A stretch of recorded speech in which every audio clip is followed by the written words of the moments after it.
Արցախում գտնվող Հայաստանի Հանրապետության վարչապետը Մամուլա Ասուլիս է ունեցել 3 տասնյակից ավելի տեղական, հայաստանյան ու օտարերկրյա լրատվամիջոցների հետ։ Ման ձևաչափով պաշտոնական առաջին հանդիպումը լրագրողների հետ Ստեփանակերտում կազմակերպելն ինքնատիպ ուղերձ ուներ։ Արցախյան հիմնախնդիրը եղել եւ մնալու է Հայաստանի Հանրապետության կառավարության գործունեության առանցքում։ Մեր համագործակցությունը եւ նոր կառավարության գործունեությունը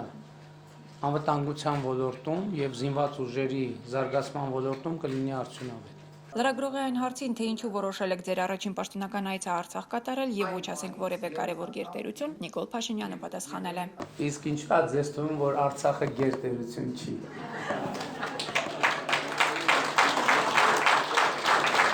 Ասուլիսին վարչապետն իր նոր մոտեցումների մասին է որոշակի պարզաբանումներ տվել, ասելով, որ եթե միջազգային հանրությունն ու Ադրբեջանը ուզում են լուծել Արցախյան խնդիրը, ապա նախ եւ առաջ բանակցային ձևաչափ պիտի վերանայեն։ Կողմերից մեկի բացակայությունը բանակցային սեղանից անիմաստ է դարձնում գործընթացի ողջ փիլիսոփայությունը։ Արցախի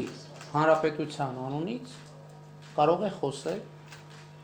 Արցախի հանրապետության իշխանությունը, ինչպես Հայաստանի հանրապետության անունից կարող է խոսել Հայաստանի հանրապետության իշխանությունը։ Հայաստանի Հանրապետությունը նույնպես հակամարտության կողմ է եւ ինքը լիարժեք կխոսի իր անունից։ Արցախի Հանրապետության անունից պետք է խոսի Արցախի Հանրապետության իշխանությունը։ Ինչ վերաբերվում է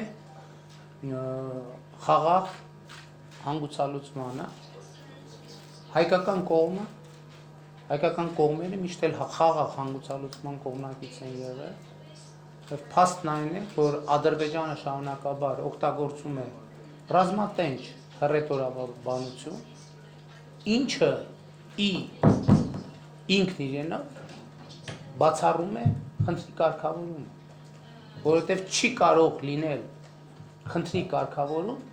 երբ կողմերից մեկը հայտարարում է մյուս կողմին ոչնչացնելու իր մտադրության մասին։ Այս պայմաններում մեր անելիքը երկուսն է։ Առաջին, ուժեղացնել, ավելի ուժեղացնել Հայաստանի Հանրապետության եւ Արցախի Հանրապետության անվտանգության մակարդակը եւ երկրորդ, միջազգային հանրությանը կոչ անել, որպեսզի նա Ադրբեջանին բերի կառուցողական դաշտ։ Եվ ես կարծում եմ, որ եւ Ադրբեջան եւ միջազգային հանրությունը պետք է շատ հստակ արձանագրեն, որ Հայաստանի Հանրապետությունը եւ Արցախի Հանրապետությունը Ադրբեջանի ռազմաշունչ ռիտորիկայի առաջ որևէ կերպ չեն ընկրկի բնականաբար, առավել եւս հիմա, երբ մեր ժողովուրդը եւ ազգը միասնական է, առավել քան երբևէ։ Այնպես որ խնդիրը ելի եմ ասում, հետևյալի մասին է, մենք ուզում ենք արդյոք լուծել խնդիրը, թե չենք ուզում լուծել խնդիրը։ Խնդրի լուծման ամենակարևոր կոմպոնենտը ճիշտ ձևաչափով բանակցությունն է։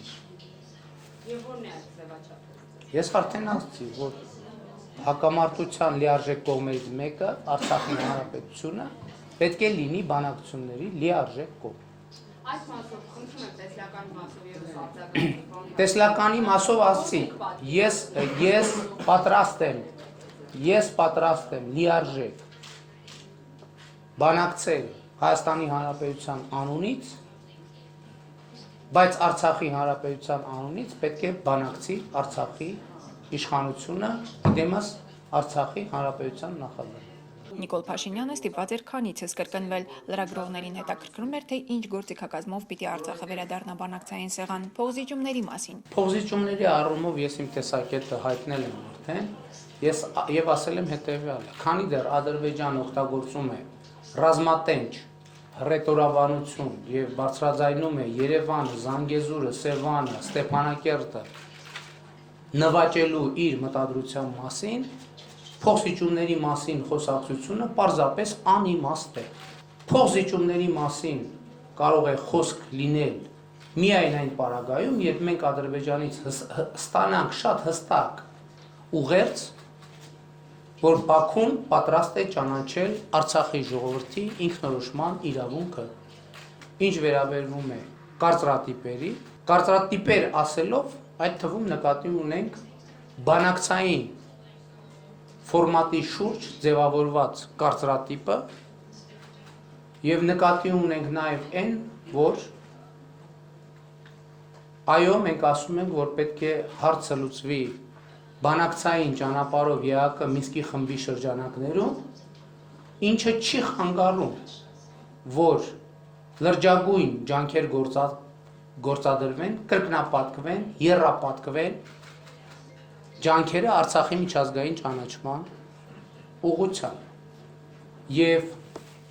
հարկ եմ համարում ընդգծել, որ միջազգային հանրությունը պետք է շատ հստակ արձանագրի, որ Արցախի հարցի էությունը մարդու իրավունքների պաշտպանության խնդիրն է, որովհետև Արցախի խնդիրը ծագել է այն բանի արդյունքում, երբ Ադրբեջանը ոչ միայն ի վիճակի չի եղել ապահովել Լեռնային Ղարաբաղի ինքնավար մարզի հայ բնակչության նվազագույն իրավունքները, այլև ուղիղ սպառնալիք է ստեղծել նրանց կյանքի եւ անվտանգության իրավունքին, նրանց ինքնության իրավունքին, նրանց իրենք լինելու իրավունքին, այսինքն սպառնալիք է ստեղծել 1.5 ժամ տևած ասուլիսին բարձրացվել է նաև ներհայաստանյան քաղաքական հարցեր։